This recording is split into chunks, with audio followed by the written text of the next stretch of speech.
All right, y'all. Hey, hey, hey now. So I am so excited to have the team that is helping me get some clarity to this move abroad. The team from Start Abroad. We have Anna and Zach here. Hello. And I am so excited to have them, talk to us about their journey because they are expats, their expertise in Start Abroad, and then also a few of you, but most of the questions came from Karen, asked questions about, residency. So for countries, we're going to talk about Panama, Costa Rica, and the ever popular Portugal. So any questions that we take from the audience, I just ask that you make them more general in nature and not super specific about your particular situation, just because we want to make sure that the questions that we field benefit the majority of people and not just one person in particular. So that's the only thing I ask of you. And with that, I will say hello to our guests. Hello, hello, hello. Hello, so good to be here. Yeah. Thanks for welcoming us. Yeah. As Krishan mentioned, we are Start Abroad. I'm Anna. I'm Zach. And we founded this company based on a lot of personal and also professional experience on what it is like to be an expat and what it is like to move to new countries. So to give you a sense, we have each lived in now 6 countries. This is our 6th where we are at the moment. For work, because we want to, for a number of reasons. And in addition, professionally, my background is in international HR. So I've relocated people to 20 different countries, or maybe a bit more actually. It's always increasing. Yeah. We met in rural Kenya. We used to work in international development, and every time we moved internationally, it's incredibly exciting, but it's also very overwhelming and stressful, and there's so much to learn, and you make expensive mistakes. And we always wish that there was somebody who could help us out. And then with Anna's, all of her professional experience, we thought we could be helpful to people. Mm-hmm. And so we launched Start Abroad a little over a year ago. Mm-hmm. And we're helping a lot of people now move to, Costa Rica, Panama, and Portugal. And what we aim to do at Start Abroad is to take the worry, the stress, and the guesswork out of your move. It is overwhelming. It's scary and a lot just to move down the street. When you move to another country, that just gets magnified. It's exponential, the effect. So, take the uncertainty out of it. And if you work with us, we help lots of people and do the same thing. So you don't have to spend so many hours doing research on your own and still be at risk of making mistakes. Yes, and I can attest to it. Your project management expertise is like exceptional. It's good to hear.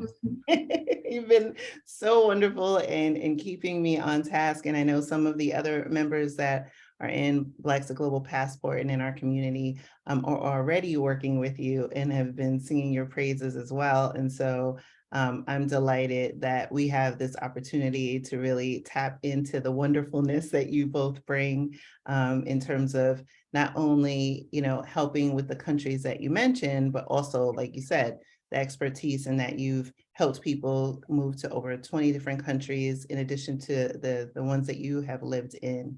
And so, for you, you talked a little bit about, the range of emotions and whether you have started this process or are thinking about this process or are already on the other end, like there's always this range of emotions. So for you, like what has been kind of like the North Star to keep you maybe level as you work through those stages and phases? It's a really good question. And I think, we all have this dream. We want to live abroad for a lot of different reasons. We think we're doing it intentionally, whether it's lower cost of living, whether it's to find a different community.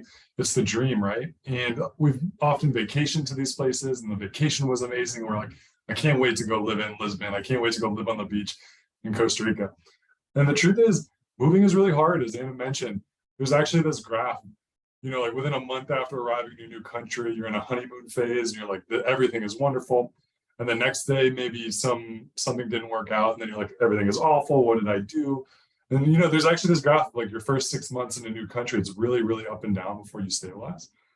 And I think knowing that it's going to be challenging, and it's not only the dream, right? Like there's things that you're going to need to figure out, can be helpful going in. So going in, managing your expectations is helpful. I think the number one thing that helps me, or has helped me whenever I made the move, is community. And I think that's one of the things that you're doing so wonderfully, Krishan, is helping people develop community even before moving. Having people to rely on, I think, is the number one thing for me.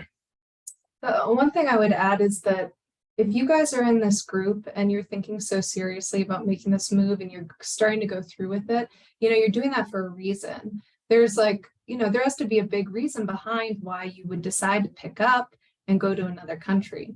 So what I like to do is just anticipate that there will be ups and there will be downs.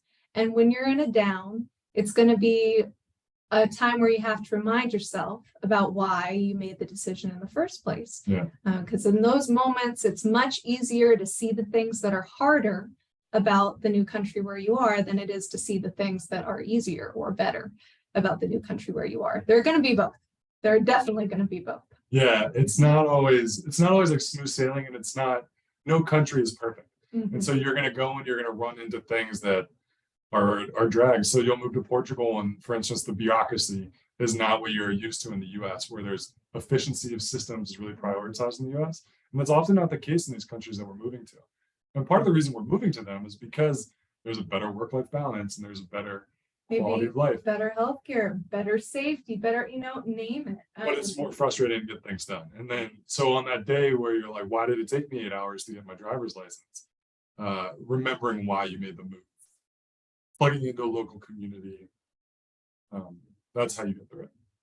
Yeah, for sure. Because, and I think also too, depending on when you make your move and where you are in the age spectrum, you might recall, like myself, where things are simpler, simpler times, pre-internet, where things took longer. And you're like, for me, some of that is just, yes, it's bureaucracy and it's frustrating, but it's also a little nostalgic because it's like, oh, you know what, that familiarity of when life was simpler, the world was simpler, people were nicer, and so it's a little more, I can pull on that emotion, to your point, when there's bumps and hurdles that you face on this journey.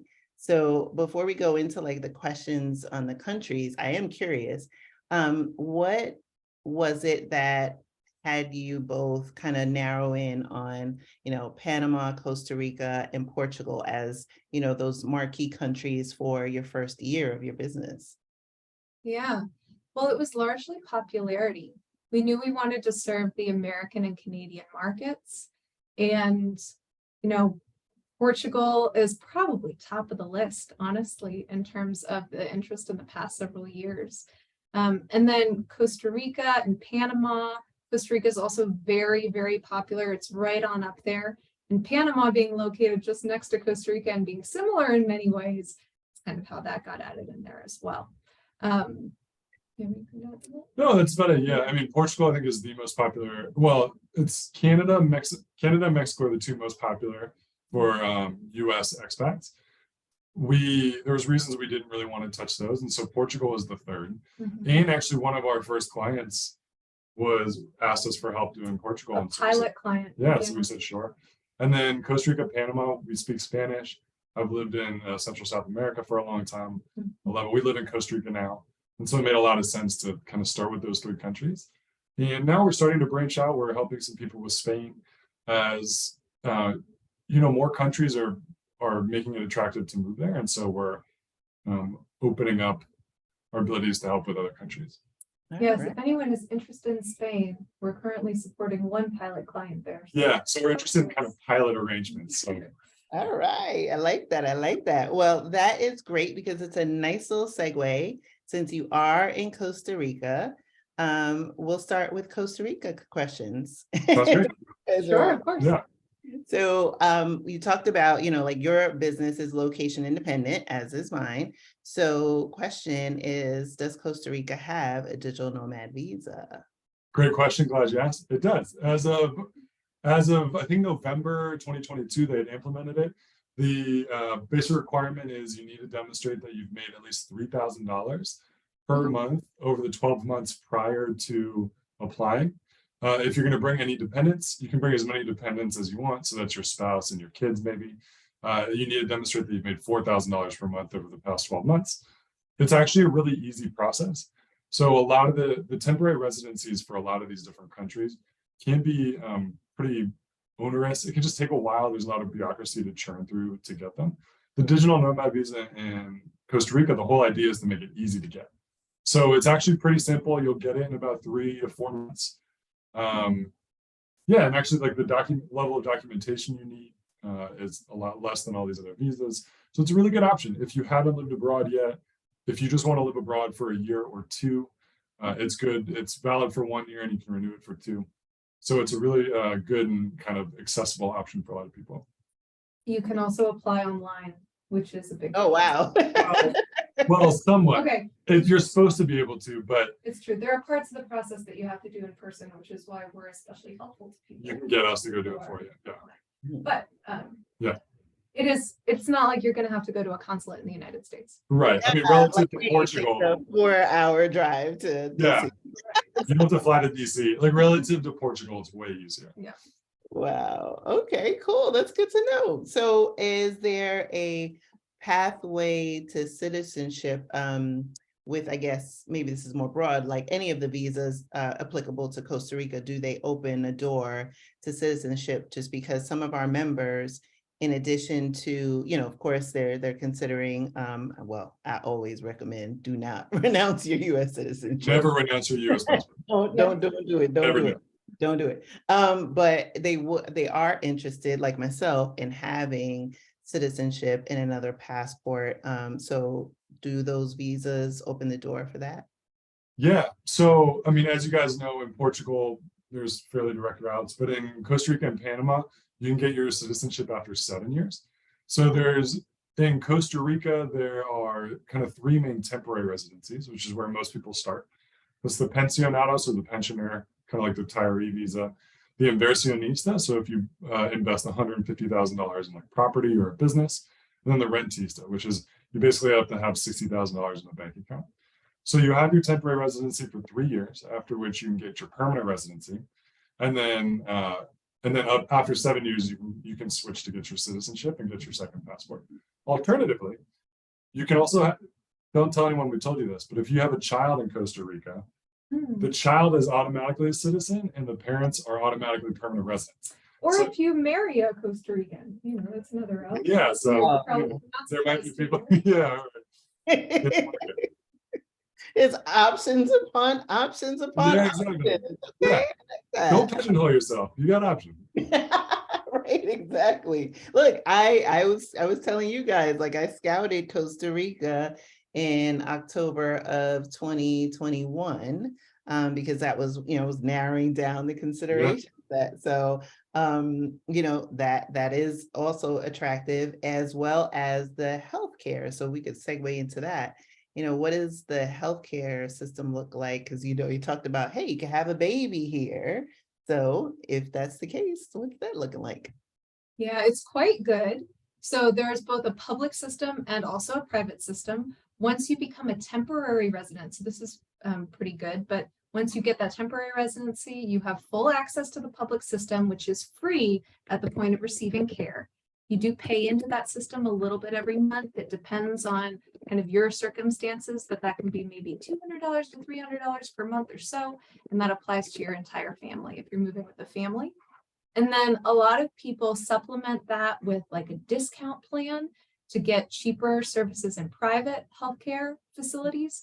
To give you a sense, that costs about $13 a month for the discount plan. And then you can also get private insurance that is specific to Costa Rica, which is also very affordable. We generally recommend pairing the public. Yeah. Or you can get international health insurance that covers you in any country, which is a little bit more expensive and closer to what you'd expect to pay like US health insurance rates. Yeah, I don't. Lots of options. But yes, lots of options. Oh my gosh. I mean, you know, any of us that have been like myself at times, you know, uninsured and then trying to get access or having to pay out of pocket in the US, or praying that nothing happens to you when you're in that period of, being uninsured.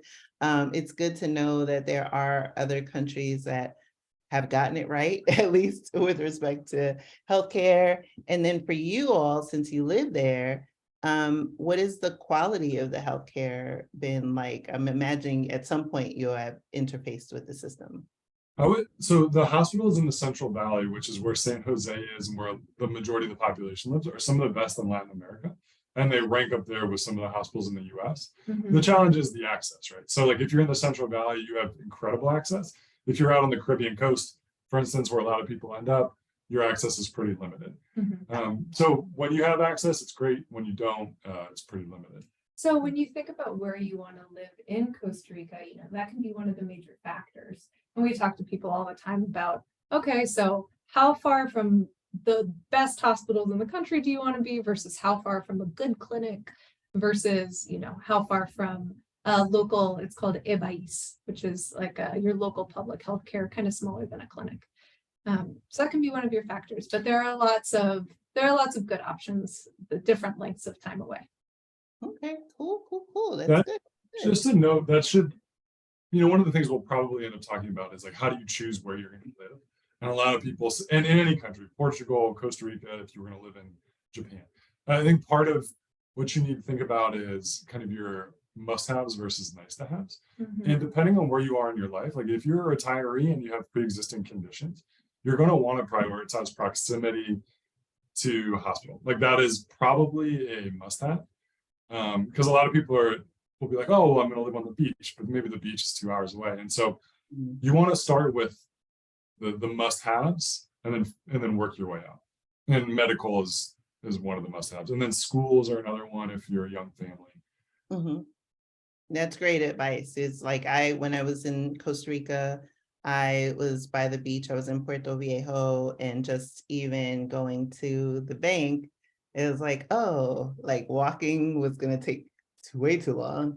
So it's like, tuk-tuk, right? So then just trying to navigate that, like tuk-tuk does not take credit cards. And so it was just like trying to figure all of that out. And to your point, I didn't need to interface with a hospital, but yes, if you're living there for any country for any extended period of time, you do want to know how to access the system, what you might incur in terms of cost, as well as proximity and also quality, just like in the US, I'm sure that there are differences in terms of specialties and level of care, that people have different experiences.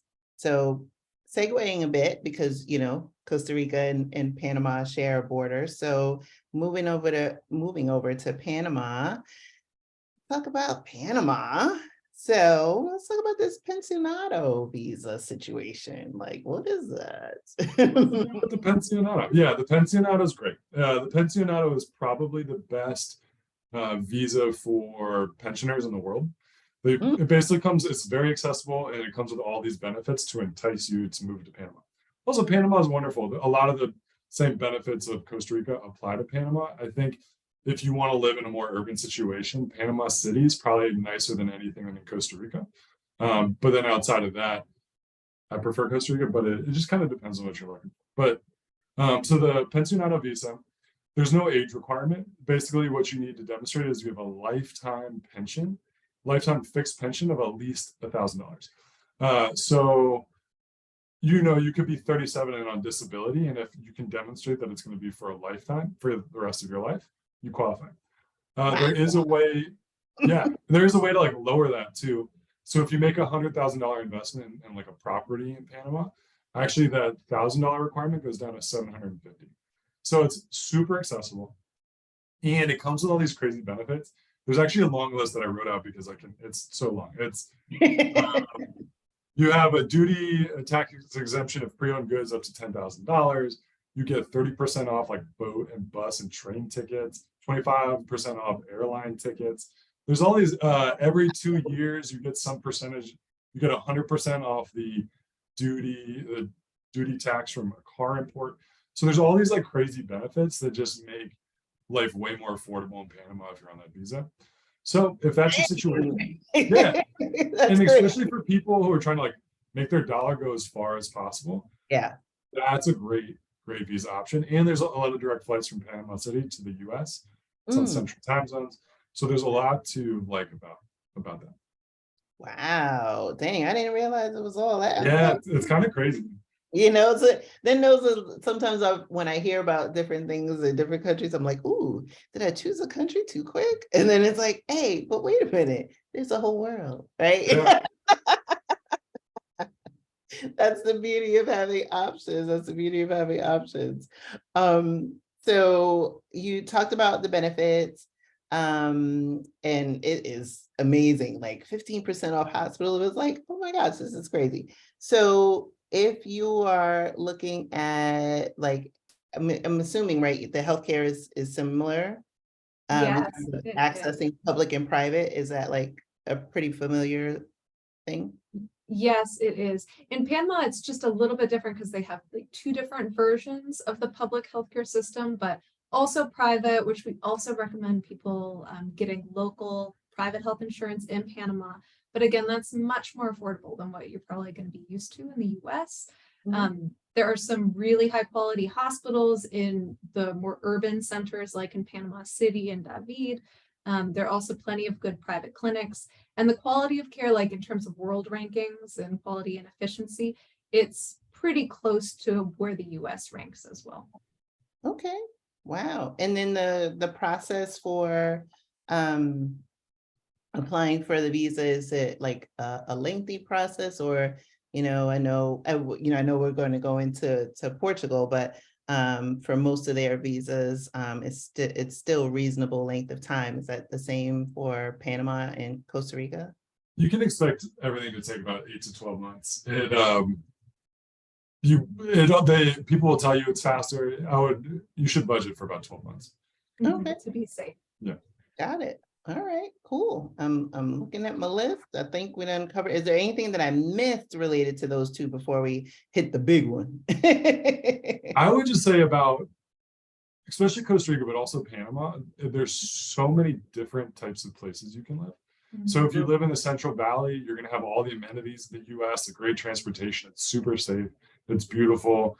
You can also go live on the Caribbean, where there's like great food and there's incredible wildlife and great snorkeling. Or if you're on the Pacific side, there's like snorkeling and Surfing, crazy surfing. And so about these two countries, also with Portugal, like you can basically find anything you're looking for. And there's really wonderful communities that have developed to take advantage of these specific areas. And so they're really worth visiting at some point if you're thinking about moving abroad and you don't know what country's right for you. If you can take a 7 to 10 day trip to either one of these countries and just explore, it's going to be worth it. It's the number one piece of advice we always give is visit. Yeah, visit and check different places out. Yes, for sure. Oh, I know there's one that I thought of is I guess for Costa Rica or Panama, is there a specific time that you need to stay and remain in country in order to retain your status? So in Costa Rica, it's literally 1 day out of the year. It's one of the main benefits of community. They make it pretty easy. And wow, I had no idea. Wow, that's insane. But that's great because some people aren't ready to take and make the complete leap, right? They're like, okay, exactly. I want to have options, but I'm not really quite sure if I want to super commit yet. So just being able to do the process, and maybe they're like, okay, I want to stay, an extended period of time beyond what, their US visa allows perhaps, and then spend extended time. Or if there's any extenuating circumstance that brings them back or out of the country for any period of time, that they're not at risk of losing something already like spent a lot of time and effort into creating and cultivating. That's good to know. Yeah. You do get a lot of flexibility there. Awesome. Oh, so Karen was saying that she was planning on going to see the Ring of Fire in October. There was a change in plans in Panama. I have not done that. Okay, I'm gonna add that one to the list. Okay. So we're going to segue over to the big one. So Let's talk about all big these key. questions from Karen. Yeah. yes, right. Let's talk about all these Karen questions for Portugal.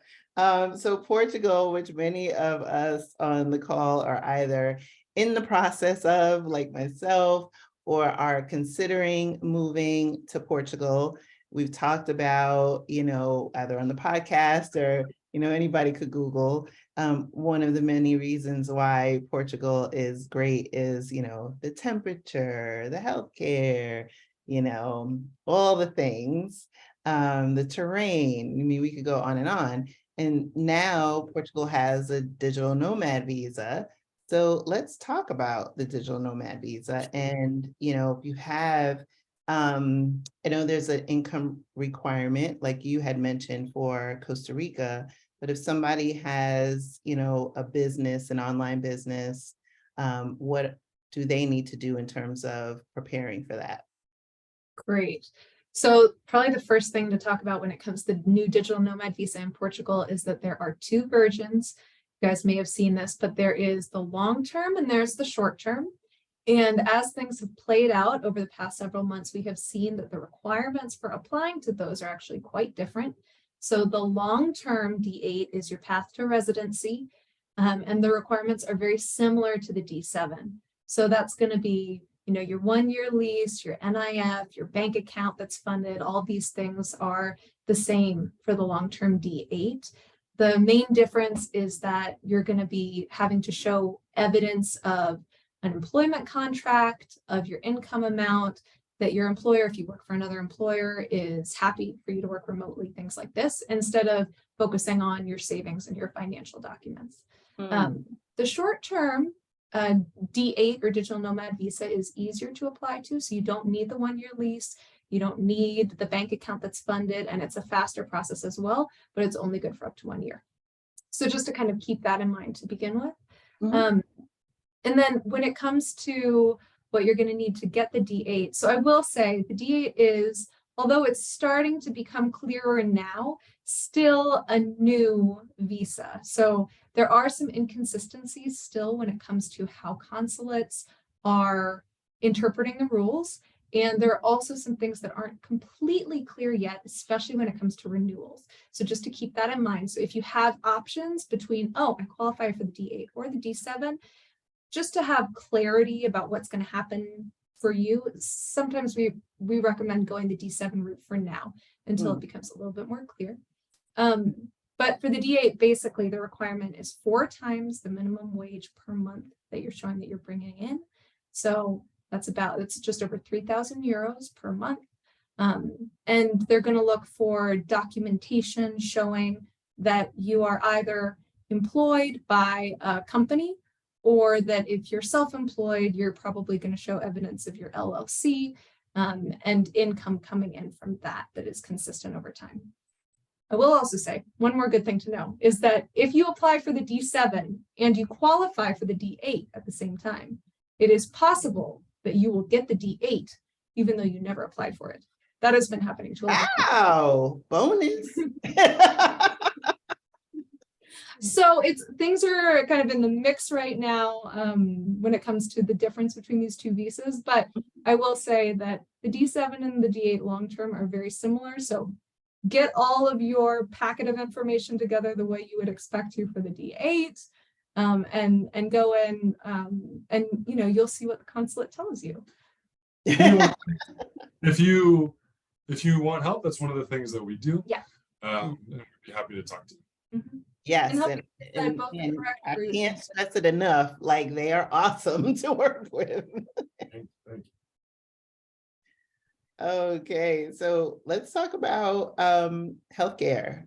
And we talked about many of the countries outside of the US have a public system and a private system. So for Portugal, what kind of private health insurance, when I think about like the D7 requirements, one of the parts of the application process is having, health insurance. So what type of health insurance do people need for that?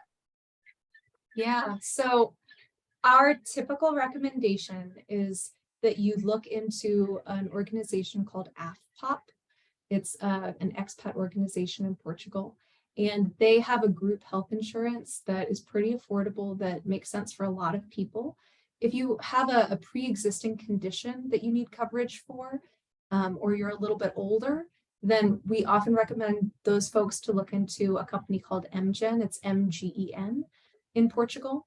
And I will say one other thing, which is that it looks like there may be a change right now, at least in some of the consulates, in how they are interpreting the rules around health insurance when you go to your in-person D7 or D8 appointment. It used to be the case that you would usually get travel insurance first, and then before your SEF appointment in Portugal, you'd get your Portuguese private health insurance. Right now, at least in some cases, especially in San Francisco, they're looking actually for the local private health insurance at that point, rather than travel insurance. So for now, we're recommending to all of our clients that you go ahead and organize your local private health insurance in advance. Oh, okay, that's good to know. And I would say too, like with anything, and I think we'll get to it later, is just recognizing that, you're making these investments in the upfront, and it's still an application process, right? Like they have the final say.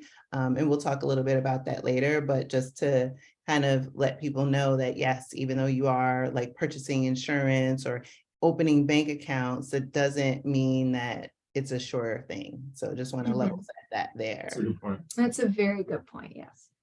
And then in terms of personal references, and I know this comes up with Portugal a lot, what is, I guess the maybe parallel would be like applying for a job. So in Portugal, there's a personal reference. What's the minimum length of time do you need to know a person as a reference? Yeah, so if you're talking about your visa application, there's really not a minimum time that you need to know someone. What a lot of people do, it's very common and commonly approved and looked at favorably, is even just using your real estate agent in Portugal, who you probably have not known for very long. And it's a very short recommendation that you can provide, literally a couple of sentences, essentially saying, I think this person is going to be a tenant. And that is sufficient, with a photocopy of their ID card, front and back. Okay, this is great. And does that person need to be a citizen, or can they be an expat? They can be an expat, but they need to have their residency. Got it. Okay, good to know. All right. And moving on to the ever like thorn in everyone's side for D7, or I guess now with D8 long-term, right? Housing. Like many other parts of the world, we're all feeling the squeeze either from inflationary pressures or just market dynamics. And, like we talked about at the top of our conversation, Portugal has grown in popularity exponentially. And the upside is that it's great for, an infusion for the economy, but the downside is that it makes it challenging for housing, and particularly for the locals. So when you're applying for your D7 or D8 and you are looking for housing, do you have to go the 12-month lease route, or can you use like an Airbnb or kind of stitch together Frankenstein style, some short-term rentals? So our advice is definitely 12-month lease. Yes. So in terms of Airbnb, this is a bit of a complicated answer. There are lots of different parts to it. You can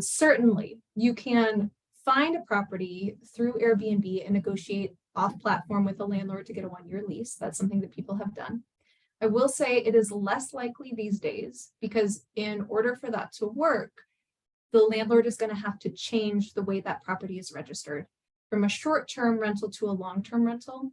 And given the current restrictions on short-term rental licenses, it is less likely that any landlord is going to be willing to do that for you. So that avenue is a little bit more restricted than it used to be, I will say. The other thing to know is that, you know, I have heard stories about people getting like full year Airbnb terms and that working in some consulates. Some consulates are more permissive than others, as we probably all know. So some consulates that'll work, and then maybe they will then cancel and find a long-term lease before their SEF appointment, because the SEF appointment is when that lease is going to be checked to make sure that the property is actually properly registered as a long-term lease with Finanzas. So that people have done that, but I will say, I certainly don't recommend it. Technically, that is tax fraud. It's not a great way to start off your journey to Portugal. Yeah, yeah, for sure, for sure. And also too, I think I've read that for, like you had mentioned, the incentive, there's not really an incentive for the landlord too, because short-term and long-term rentals are taxed differently. So They it's are. not as simple as, oh, just changing it, the status, to your point, right? Because they're cracking down on the short-term rentals. There's also a huge financial differential between short-term and long-term rentals, and how they're taxed for in Portugal. So that's good to know. This is going to be a good opportunity just to make a quick plug. We actually just released a video. Spain also has a digital nomad visa.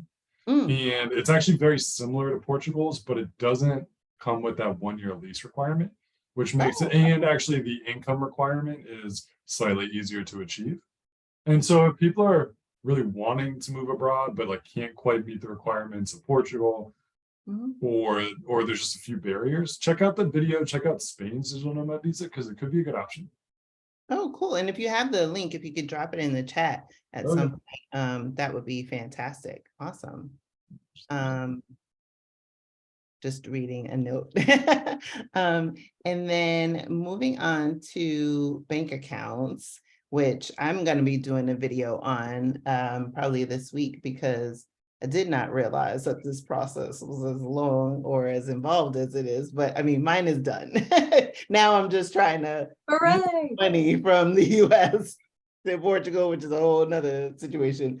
But what's the process and for opening the bank accounts? And yeah, I can talk about it, but I feel like it'll be better coming from you. Well, I'm curious to hear more about your experience now, Krishan.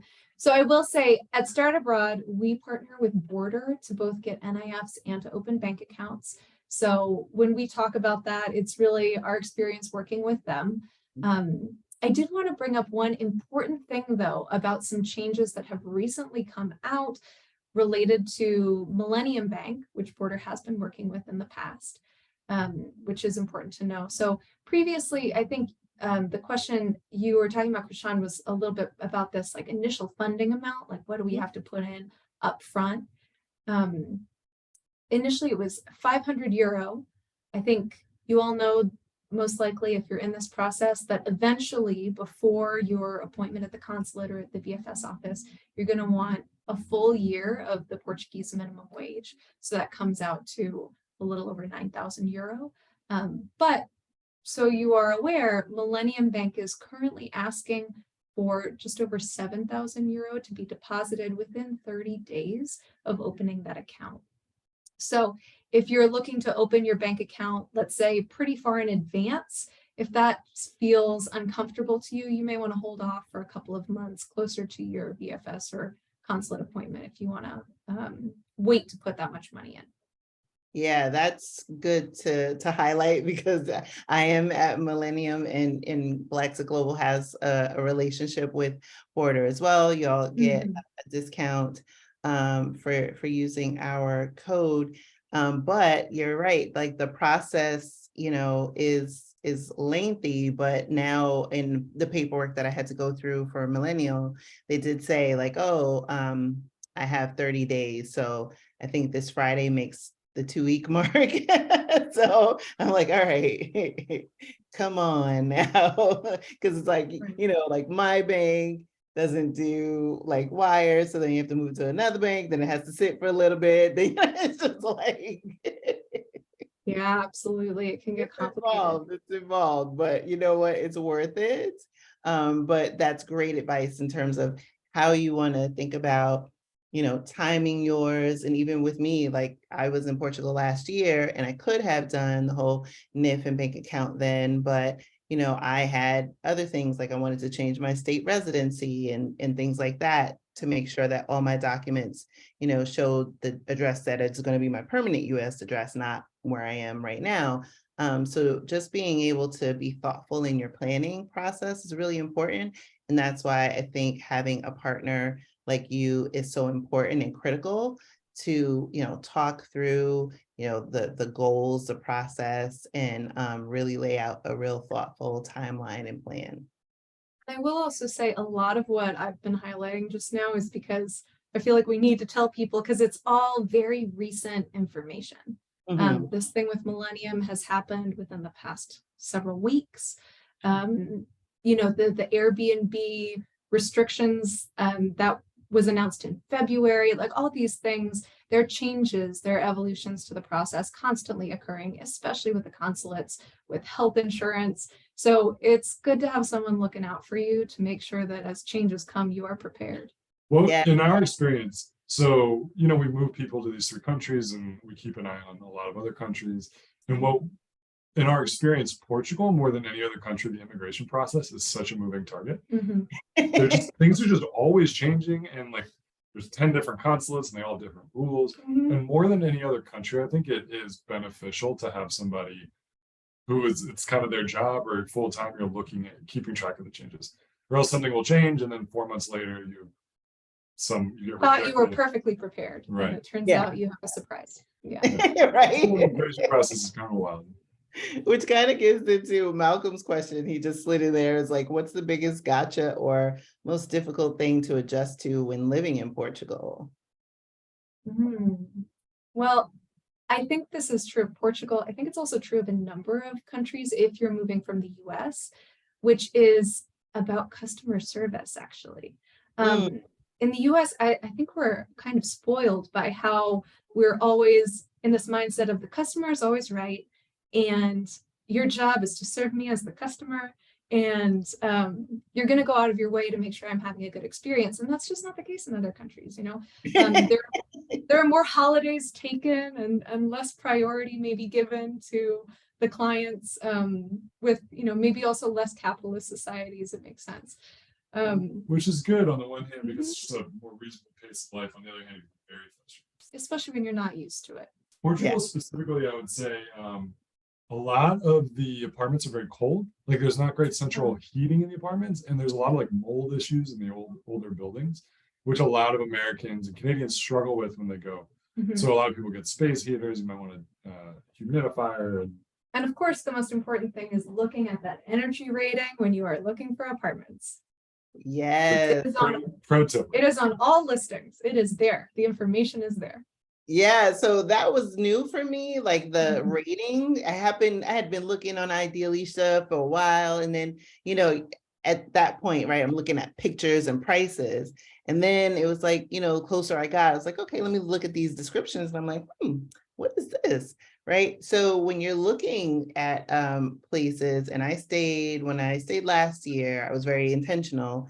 I stayed in a T1, a T2, and a T0, just to kind of spatially get it, because they're on the metric system and we're not, just to kind of understand size. But I did notice in the one place I stayed in Belém, that was cold as all get out. It was warmer outside than it was in the unit.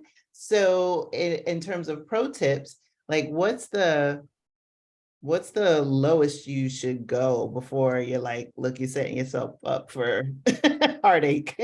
Okay, number one, do not go with a G. There are G's on some of these ratings. They're just sometimes very shocking to people to see it goes that low. Don't rent a G. E, I think, is also not great.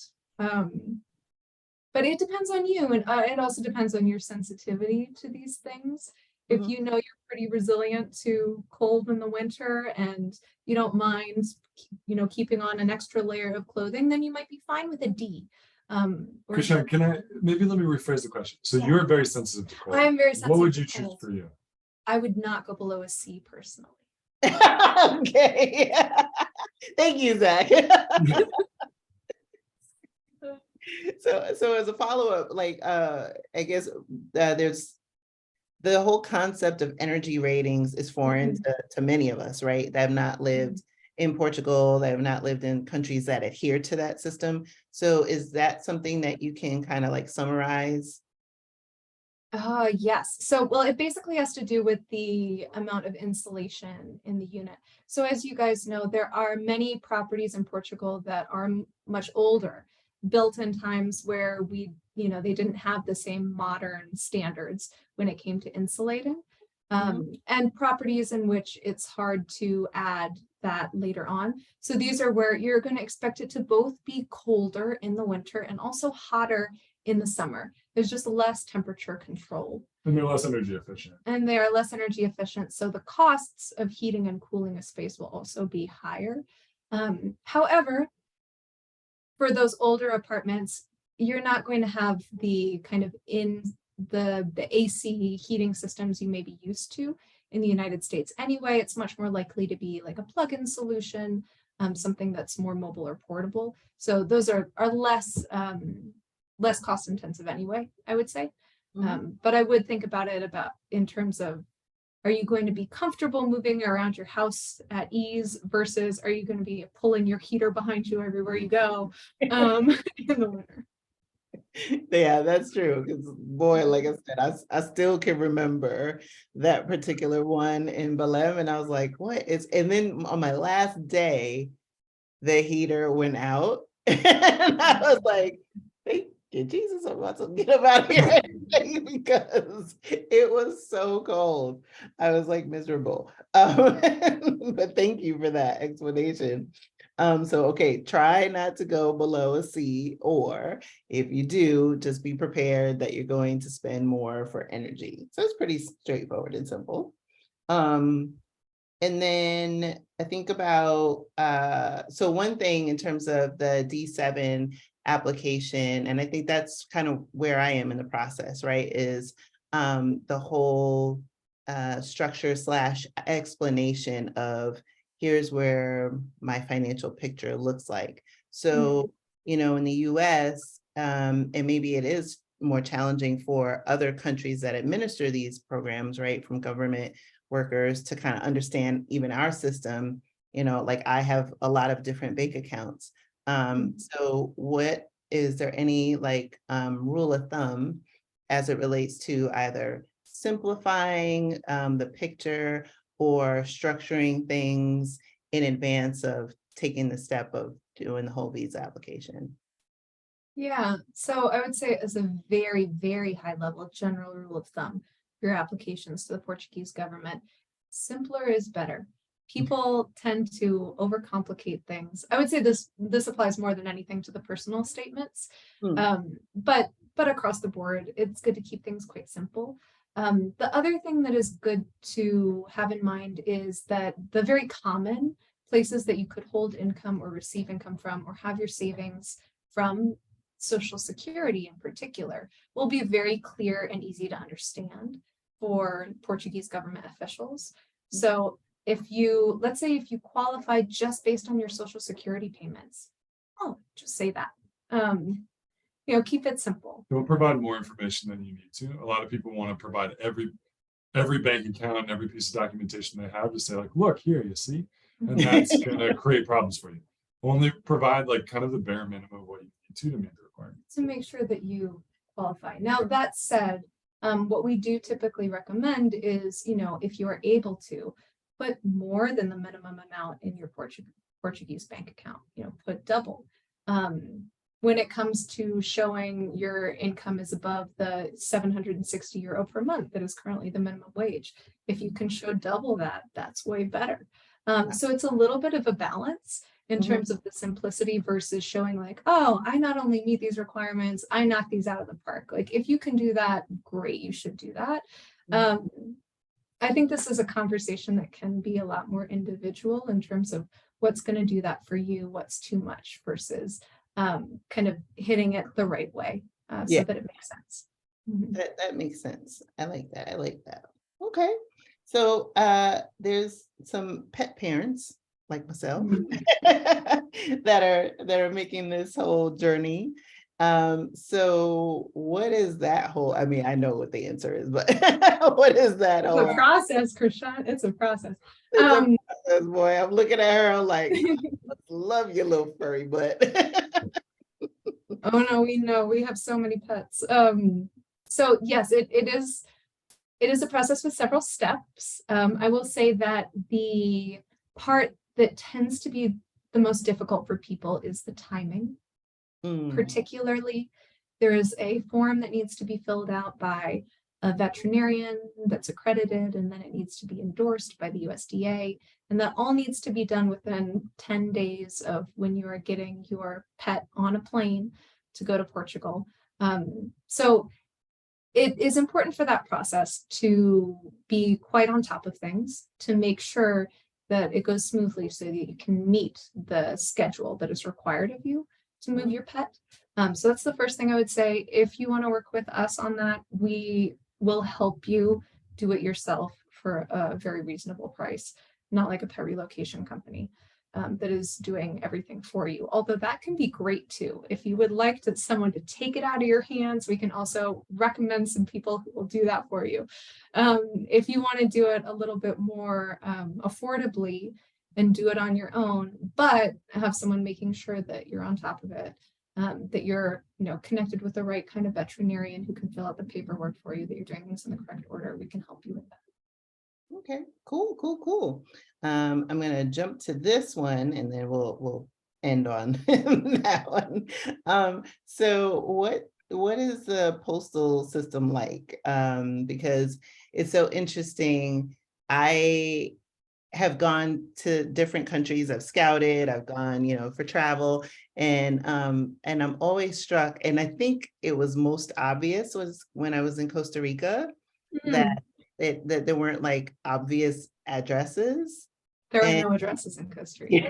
and I was like, where are they? And I'm trying to like explain to the Uber driver. And then of course, my American brain goes to, well, how do you get mail? Right. So I guess the same is true, in terms of how is mail in Portugal. So I've heard different things about, I guess, maybe some privatization and even people who have gone to their CEF appointments for residency, but not being able to get the card because it was lost in the mail.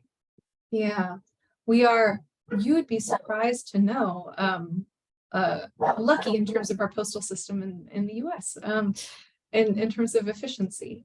But probably my top tip for this. Excuse me. Oh, no Speaking worries. of furry friends. I apologize. It's okay. I've got one myself. I was just gonna say my top tip for this is, of course, in Portugal, you're going to be using the Portuguese postal system with your address to receive everything locally in the country. If you are curious specifically, the question we most often get is, what do I do about all the mail that might still be coming to my address in the US or Canada? Yes. So I wanted to touch on that quickly. Yeah, please. So there are essentially two things that we would recommend. The first is if you have someone who's willing to be your permanent address, like a close friend or a family member who you trust to have access to all of your mail, so a really close person, then you can go with that and they can tell you what has arrived. And it can be much more informal. They can open mail if you say that they should and take photos of it, etc.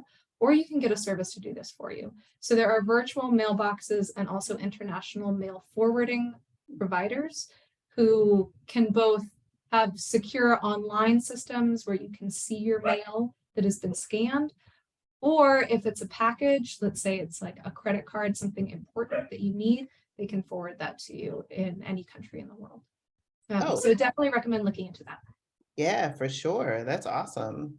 And Chandrea had a question about the D8. So are there, we can talk about it on a high level, not specifics, but tax. The question in the chat here? Yes. Yeah, no problem. So, well, really, when you're an expat moving to another country, regardless of the visa that you choose, yes, there are some tax implications to that. In terms of the specific tax considerations or implications, it will depend on if your employer is a US company or a company from another country. But to give you a general sense of what you should be thinking about and looking at, the most important thing to know is that if you're a US citizen, even if you live in another country, you're responsible for filing your taxes, your federal taxes every year. And then for the states, it does depend on the state. So there are some states where you should also file your state taxes if you have any ties to the state, some states where it does not matter. If you'd like more information about that, we have accounting partners that specialize in expat tax. The most important thing to know about that filing, however, in the US, probably two things. The first is the foreign income exclusion. So even if you are working for a US company, if you are living outside of the US for 330 days out of a 12-month period, doesn't have to be the calendar year, then you qualify for what's called the FEIE. That means that you do not need to pay income tax on, I believe the limit is $112,000 for this tax year. Still need to file. You still need to file, but on up to $112,000 of income, you don't need to pay US tax. Which is great. It's a really good benefit. The nice thing about being in Portugal is if that's from a US company, you also do not need to pay Portuguese income tax on that amount under the NHR, at least not for the first 10 years that you were there. So that's a great tax benefit. Yeah, it is. Portugal's got it going on. Save money, move abroad. It's true. Yeah. Just make sure you meet that 330-day requirement. Yes, for sure. Yes, get the calendars out. Make sure you have, especially since we're talking about bank accounts, do your FBAR. Don't mess with Uncle Sam. Yeah. He's not a good uncle. He's not a good uncle. So this one I'll end on is what happens, or maybe not what happens, because we did a video with Cam from Black in Portugal when she talked about her process when she was denied initially for her visa. But if that happens, right, you do all the things, you get all your papers, your fingerprints, all the other good stuff, and you get that dreaded denial. How long should you wait before you apply again?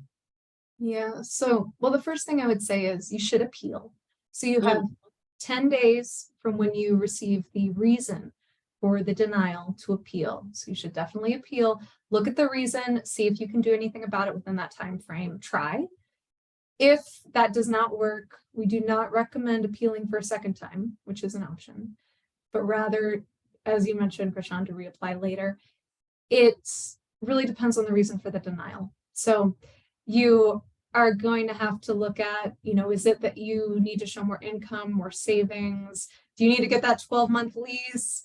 Maybe if you do, that'll be a little bit simpler. But there's not a strict limit on how long you should wait to reapply. It's just when you're able to resolve whatever the reason for denial was. Got it. Okay, that's good. That's good. So this was great. This was all good questions for the group, from the group. And such all good questions. Yes. And so I want to take this time to let everybody know about our trial and our partnership with Start Abroad. So with that, I'll turn it over to you wonderful folks. Well, great. So we're really pleased to be able to announce, in conjunction with Krishan, that we're doing about a 1-month trial period where we're going to be offering a 10% discount to all Blaxit Global community members on all of our services. The way that you can see our service list. I'm going to share my screen for a minute. Yeah, go for it. Sure. Okay. Oh, that's wrong.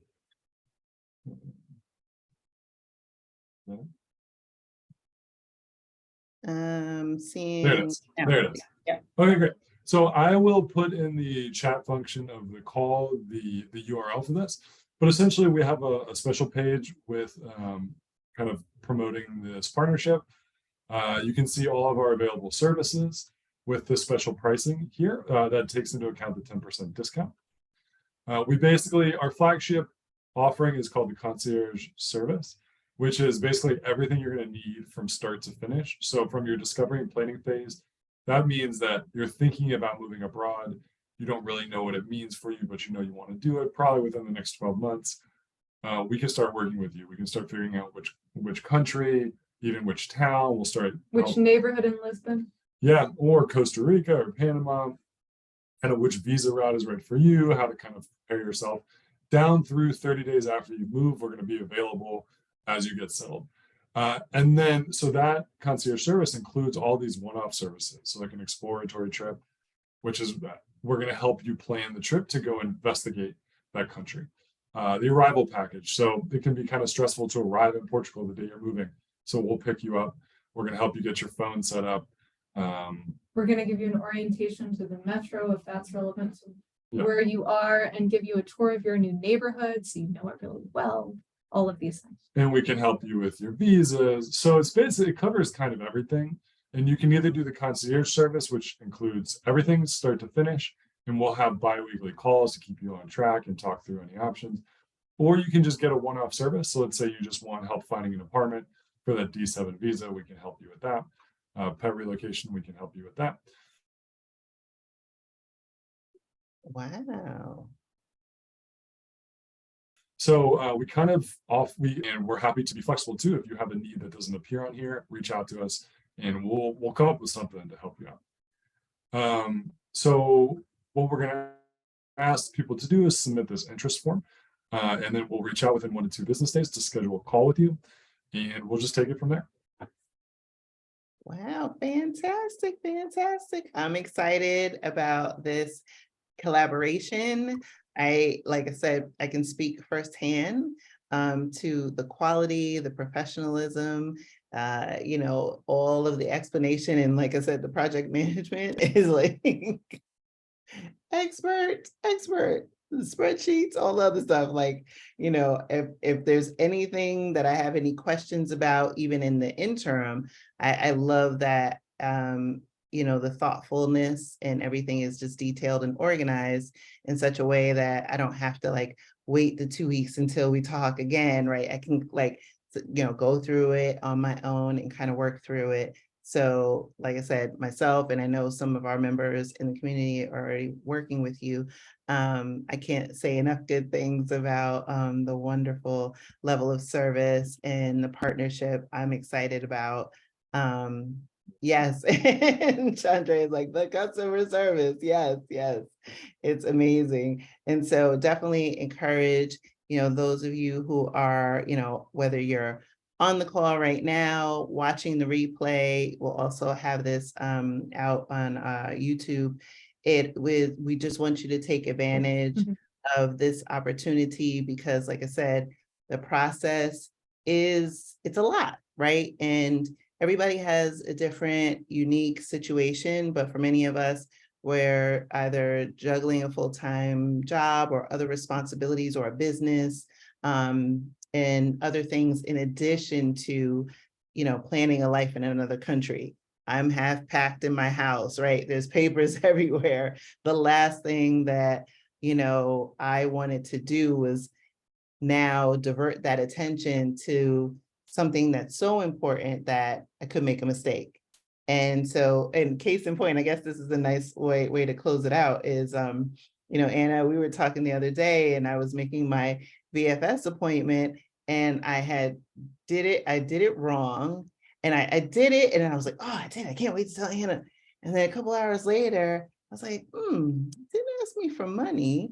And so then I went back to, the spreadsheet, all the stuff that you gave me. And I was like, oh, okay. And then I corrected it and then everything was good. But had I not had, the thoughtful like care and explanation and links and all those other things that you provide, that could have been a mistake. And, that was one example, but it could be something that can derail you. And yes, that's a simple example, But, you know, when it's something that's important, and for many of us, we really have a high sense of urgency and desire to move abroad, it's important to partner with someone who can give you the proper counsel to allay your fears and concerns and really help you shepherd it in the right way. And then, you know, on the other side of that, you know, you also have the support and community of Blaxit Global as we all go through this process together. So.